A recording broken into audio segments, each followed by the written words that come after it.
Good morning dear student. आज हम लोग आगे के क्वेश्चंस लगाते हैं एक्सरसाइज फर्स्ट के। क्वेश्चन नंबर 5 से देखेंगे। क्वेश्चन नंबर 5 में हमसे क्या कह रहा है, देखिए लिखा है so that the bisect diagonal और क्वाड्रिलेटरल आर इक्वल। हमें शो करना है कि डायगोनल मतलब प्रूफ है। तो प्रूफ में हमें क्या करना है, डायगोनल जो है AC और BD एक दूसरे के इक्वल है। और हमें यहाँ दिखाना है bisect each other at right angle, मतलब यहाँ पे हमें दिखाना है एंगल AOD इक्वल 90 डिग्री या AOD ये चारों में से कोई भी नहीं, ठीक है। Then it is the square, तो ये स्क्वायर होता है, ठीक है ना। So that the diagonal of quadrilateral are equal. हमें केवल क्या दिखाना है कि स्क्वायर प्रूफ करना है। क्या करना है, ABCD इज अ स्क्वायर, ठीक है, स्क्वायर, ठीक है। हमें ये करना है केवल। अब इसमें भी कहा गया है if a diagonal of the quadrilateral are equal, ये दोनों डायगोनल इक्वल है।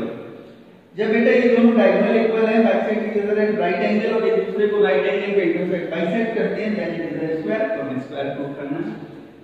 सीधी सी बात है, अगर स्क्वायर प्रूफ करना है तो ये चारों साइड्स इक्वल दिखानी होगी। हम ये चारों साइड्स इक्वल दिखाएंगे, ठीक है।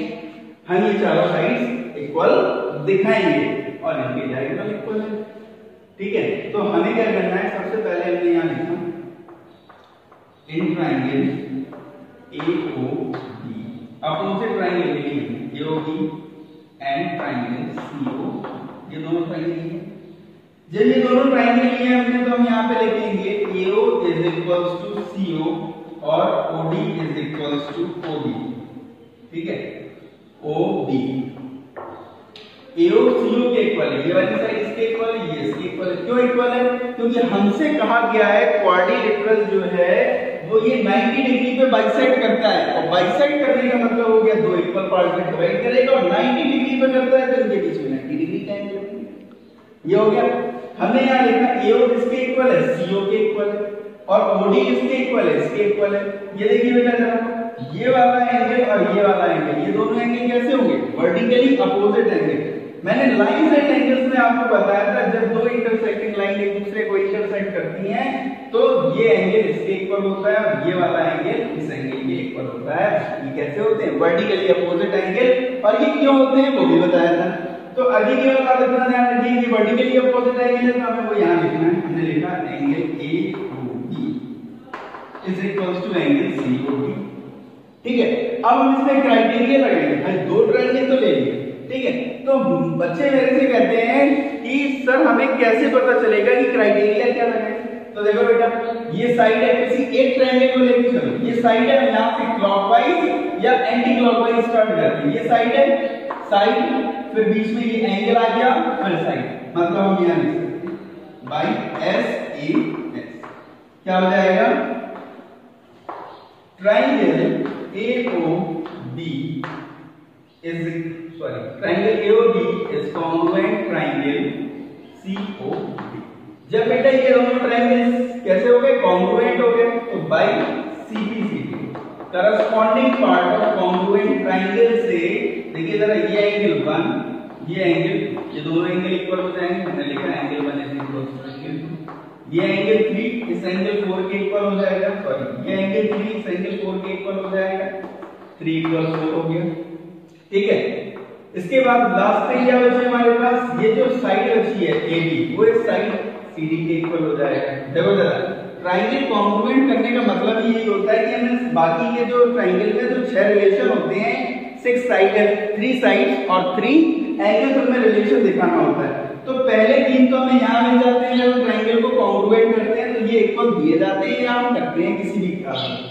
इसके बाद जो 3 करस्पॉन्डिंग पार्ट्स हमें नहीं मिलते हैं वो CBCD से निकल के आते हैं, ठीक है ना। ये आ गया, तो हमारे पास अभी क्या हो गया, AB इक्वल CD। हम इसे संभाल के रखें, ठीक है। इसके बाद हमें देखिए जरा इसमें प्रूफ क्या करना है, ABCD is a square. Square के लिए हमें पता है इसकी चारों साइड्स इक्वल होती हैं। अभी अपोजिट साइड्स इक्वल नहीं है, अभी अपोजिट साइड्स कैसी नहीं है, इक्वल। अगर हम यहाँ पे एडजेसेंट साइड्स को और इक्वल दिखा दें तो हमारा काम हो जाएगा। अब अभी हमने अपोजिट एंगल लिए थे, अब हम एडजेसेंट एंगल ले लेते हैं। हमने ये एंगल और ये एंगल ट्रायंगल लिया, हम ये दो ट्रायंगल ले लेते हैं। हमने यहां लिखा in triangle AOD D and triangle COD। ये दो ट्राइंगल लिए एडजेसेंट ट्राइंगल। अब हम यहाँ पे क्या लिखेंगे AO is equals to OC, ये लाइन इसके इक्वल है, और यहाँ पे angle AOD is equals to angle DOC, ये DOC इक्वल है। ये दोनों देखो कितने कितने डिग्री के हैं, 90 डिग्री के, हम ये 90 डिग्री कर दिए। ठीक है, ये दो चीजें पता चली। तीसरी चीज देखो जरा, OD is equals to OD, क्योंकि ये जो साइड है वो दोनों ट्राइंगल में कॉमन है। कैसी है? कॉमन है। हमने यहाँ लिखा बाई, अब फिर करके लगाएंगे। यहां से स्टार्ट किया SAS, SAS से क्या हो गया? ट्राइंगल कॉन्ग्रुएंट हो गया। क्या हो गया? Triangle congruent by SAS triangle AOD is congruent triangle CO, ये दोनों ट्राइंगल कॉन्ग्रुएंट हो गए। बाई CPCD, बाई CPCD क्या हो जाएगा? AD is equals to CD, AD CD के इक्वल हो गया। अब देखना बेटा जरा, यहाँ लिखिए AD किसके इक्वल है? CD के, और CD किसके इक्वल है? AD के।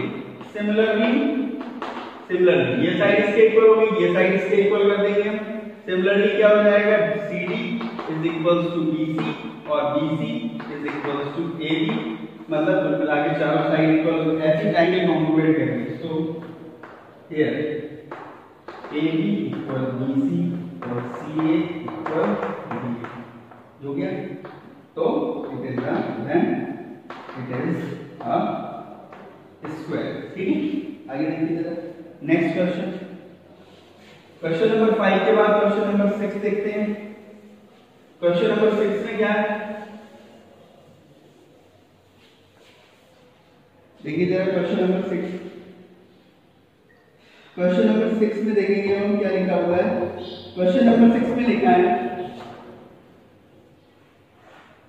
ये हमें दिया गया diagonal AC of a parallelogram ABCD, diagonal AC of a parallelogram ABCD bisect angle A। Angle A को क्या करता है? बाइसेक्ट करता है, तो एज वेल एज C को भी बाइसेक्ट करेगा। ये 3 है, ये 4। ठीक है, और क्या कह रहा है? ABCD is a rhombus. देखो जरा, हमें प्रूफ क्या करना है? हमें प्रूफ करना है यहाँ पे एंगल 3 इक्वल एंगल 4 होना चाहिए। ये पहला क्वेश्चन। सेकंड क्वेश्चन हमें क्या करना है? ABCD is a rhombus. क्या होना चाहिए? ये रोम्बस की। ठीक है, सबसे पहले 3 इक्वल 4 निकालते हैं। हमें 3 इक्वल 4 प्रूफ करना है। 3 इक्वल 4 के लिए सेम प्रोसेस, ये डायगोनल है, इसके अपोजिट दो ट्रायंगल बन रहे हैं, इन दोनों को क्या कर देंगे? कॉन्ग्रुएंट। बेटा हमने यहां लिखा in triangle ABC and triangle ABC, क्या क्या हो जाएगा? अब देखना बेटा जरा, AB किसके इक्वल है? CD, AD किसके इक्वल है? BC के, और AC किसके इक्वल है? AC के। क्यों? क्योंकि ये पैरेललोग्राम है। तो by triangle, sorry by S triangle ABC is congruent triangle AB, ये ट्रायंगल कॉन्ग्रुएंट हो गए। By CPCD angle 3 is equal to angle 3 जो है एंगल 4 के इक्वल हो गया। एंगल 3 एंगल 4 के इक्वल हो गया कि नहीं हो गया? ठीक है ना। इसके बाद देखिए जरा, इसमें दूसरा पोर्शन क्या करना था हमें? दूसरा पोर्शन करना था क्या हमें दूसरा पोर्शन करना था यहाँ पे।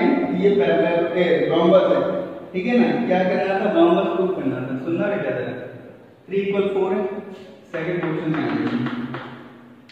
हम यहाँ लिखेंगे ABCD इज अ पैरेललोग्राम। तो angle A is equal to angle C होगा कि नहीं होगा? होगा। अगर हम यहाँ लिख दें हाफ एंगल A, इसका आधा कर लीजिए। Half angle A half angle C के इक्वल होगा। हाफ का मतलब हो गया एंगल 2, इसका पूरे का मतलब हो गया एंगल 4। ठीक है, तो बेटा देखो जरा, जब एंगल 2 एंगल 4 के है इक्वल, इसमें इन ट्राइंगल एडीसी में, एडीसी ट्राइंगल में 2 इक्वल 4 है तो 2 के अपोजिट कौन सी साइड है, सीडी, और 4 के अपोजिट कौन सी साइड है, एडी। ये दोनों इक्वल होंगे। क्यों इक्वल होंगे? क्योंकि हमने आपको ट्राइंगल में थ्योरम प्रूव कराई थी, opposite side of equal angle और इक्वल, ठीक है ना। सीडी एडी के इक्वल हो गया। सिमिलरली ये चारों साइड्स इक्वल आ जाएंगी, मतलब सीडी जो होगी वो बीसी के इक्वल आ जाएगी, और बीसी जो होगी वो एबी के इक्वल आ जाएगी, और एबी जो होगी वो एडी के इक्वल आ जाएगी। So it is a rhombus, ठीक है। आई बात समझ में? आगे देखिए जरा, नेक्स्ट क्वेश्चन है। नेक्स्ट क्वेश्चन कह रहा है क्या, नेक्स्ट क्वेश्चन और भी इजी है, देखिए जरा। नेक्स्ट क्वेश्चन में कुछ नहीं करना है, बस ये जो अभी किया हमने बस इसी को दोहराना है। लिखा है ABCD is a rhombus. ABCD एक रोम्बस है। क्या है? ABCD is a rhombus. दिया क्या है हमें? ये क्या है? ये रोम्बस है। जब ये रोम्बस है तो इसकी चारों साइड्स इक्वल होंगी। आगे कह रहा है show that diagonal AC bisect angle A as well as angle C। A और C दोनों को बाइसेक्ट करता है, ठीक है। A और C दोनों को बाइसेक्ट करता है, और B और D दोनों को बाइसेक्ट करता है। तो हम AC के लिए निकाले दे रहे हैं, BD के लिए आप निकाल लेना, ठीक है। तो देखिए जरा कैसे करेंगे। सेम प्रोसेस हमने यहाँ देखा, in triangle ABC and triangle ADC, दोनों ट्राइंगल लिए हमने यहाँ देखा जो AD है वो किसके इक्वल है, BC के कर दो, और जो CD है वो किसके इक्वल है, AD के कर दो, ठीक है। और AC जो है वो AC है, दोनों में कॉमन है। हमने यहाँ लिखा by SSS triangle ABC is congruent triangle ADC, दोनों ट्राइंगल कॉन्ग्रुएंट हो जाएंगे। By CPCD angle 1 is equals to angle 2 और angle 3 is equals to angle 4। तो यहाँ पे देखो बेटा A और C दोनों को बाइसेक्ट कर रहा है। सिमिलरली आप दूसरा डायगोनल बनाएंगे। ये हमने दूसरा डायगोनल बनाया, इसके इस तरफ वाला ट्रायंगल और उस तरफ वाले ट्रायंगल को कॉन्ग्रुएंट करोगे तो आपके पास क्या आएगा, एंगल 5 एंगल 6 के इक्वल, एंगल 7 एंगल 8 के इक्वल, ठीक है। अगला देखिए जरा, नेक्स्ट क्वेश्चन है। नेक्स्ट क्वेश्चन भी सेम ही है लगभग, ठीक है। देखिए जरा क्या कह रहा है, कह रहा है ABCD is a rectangle in which diagonal AC bisect A as well as C। ये हमने क्या बनाया है, ABCD एक रेक्टेंगल बनाया। ABCD जब एक रेक्टेंगल है, diagonal AC bisect angle A as well as angle C। A और C दोनों को बाइसेक्ट करता है, so that ABCD is a square. ये इसे बाइसेक्ट करता है, इसे बाइसेक्ट कर रहा है। तो हमें पहला क्वेश्चन क्या प्रूव करना है, ABCD इज अ रोम्बस। बेटा इसे रोम्बस प्रूव करना है। रोम्बस के लिए हमें चारों साइड्स को इक्वल दिखाना पड़ेगा, ठीक है। तो अब ABCD क्या दिया गया, हमें एक रेक्टेंगल दिया, बना दिया रेक्टेंगल। अब हमें दिखाना क्या है, हमें इसे रोम्बस दिखाना है। रोम्बस के लिए एडजेसेंट साइड्स इक्वल होती है, तो एडजेसेंट साइड नहीं चुनेंगे, एडजेसेंट साइड को रहने दो। पहले तो हम ये देखें कि यहाँ पे जो ट्राइंगल ABC दिया गया है हमें, उसमें हमें एंगल 1 एंगल 3 के इक्वल क्यों है, क्योंकि ये इसे बाइसेक्ट कर रहा है और ये एंगल इसके इक्वल रेक्टेंगल है। G90 ये दोनों 90 होंगे, बाइसेक्ट कर रहा है तो ये 45 ये 45, मतलब एंगल 1 एंगल 3 के इक्वल हो गया। जब एंगल 1 एंगल 3 के इक्वल हो गया तो हमने यहाँ लिखा एंगल 1 के अपोजिट साइड BC और एंगल 3 के अपोजिट साइड AB। ये दोनों साइड इक्वल होंगी। क्यों इक्वल होंगी, क्योंकि ये opposite sides of equal angle है। इक्वल एंगल के अपोजिट वाली साइड से इसलिए इक्वल होगी। हम यहाँ लिखेंगे सिमिलरली क्या हो जाएगा, angle 2 is equal to angle 4। AD किसके इक्वल हो गई, AD इसके इक्वल है, इसके CD के, AD CD के इक्वल हो गई, मतलब सीधी सी बात ये इसके इक्वल है और ये इसके इक्वल हो गया। अभी तो एडजेसेंट साइड इक्वल है। अब इसमें और रिलेशन मिल जाए ना, तुम्हारा काम हो जाएगा। अब हम ये दोनों ट्रायंगल कॉन्ग्रुएंट करेंगे, अब कॉन्ग्रुएंट करके भी निकाल सकते थे। लेकिन उससे क्या होता है, ये इसके इक्वल होता है, ये इसके इक्वल होता है। फिर हम ये लगा देते हैं। अब हम क्या करेंगे, हमने यहाँ लिखा in triangle A B C, in triangle A B C. हमने यहाँ लिखा angle 1 is equals to angle 4, angle 2 is equals to angle 3 और AC is equals to AC by ASA triangle ABC congruent triangle ABC। Angle congruent हो गया by CBCD क्या हो जाएगा, AB is equals to CD and AB equals to BC। तो हमने यहाँ लिखा सो AB equal BC equal CA equal DA। तो इट इज ये क्या हो गया, रोम्बस हो गया। ठीक है, इसमें कोई और पार्ट तो नहीं था, केवल एक ही पार्ट था इसमें। ठीक है, हमने ABCD को स्क्वायर प्रूव करना था, हमने यहाँ स्क्वायर प्रूव कर दिया। ठीक है, इसके बाद में दूसरा पॉइंट क्या है, diagonal BC bisect D as well as D। हमने ये दोनों ट्रायंगल बना लिए, ये इसके इक्वल दिखाना है, एंगल 5 एंगल 6 के, ये एंगल 7 है, ये एंगल 8 है। जैसे ये दिखाया वैसे ये दिखाएंगे। हमने ये दोनों ट्रायंगल कॉम्प्लीमेंट कर देने हैं। देखना जरा, ये हम एक छोटा सा फिगर बना रहे हैं, ये BD है, A B C D। ये साइड इसके इक्वल है, ये साइड इसके इक्वल है, ये कॉमन साइड है, ऐसे ऐसे ट्रायंगल कॉम्प्लीमेंट हो गए, ये इसके इक्वल, ये इसके इक्वल, दैट्स इट। ठीक है, ओके, थैंक यू।